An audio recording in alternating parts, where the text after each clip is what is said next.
All right, here I have a 2024 Buick Envision, and I think it has the 2.0 liter engine, and I'm gonna show real quick how to do an oil change. You have your dipstick right here at the bottom. It's a little hidden, but it has the little yellow handle, and the oil cap is right at the top. It's pretty easy on that.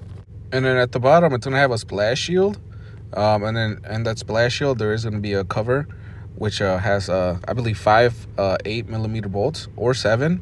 Yeah, I think there's 7mm bolts, but it has 5 of them, and that covers the oil filter and the drain plug. The drain plug is a 3/8 extension, or 3/8 phase of a extension.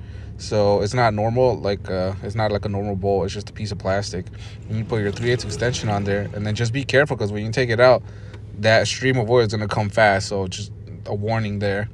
And then when you put it back on, you basically just push it on and then twist it until the tabs of the plug meet the tabs on the oil pan.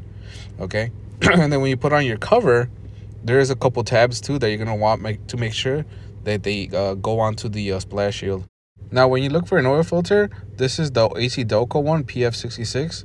I found that by looking up the GM number, which is 127-27115.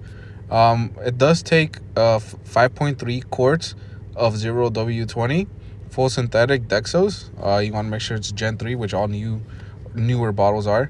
And if you want to go with an aftermarket oil filter, you can also use this one. This is the one I used, and if it was fine.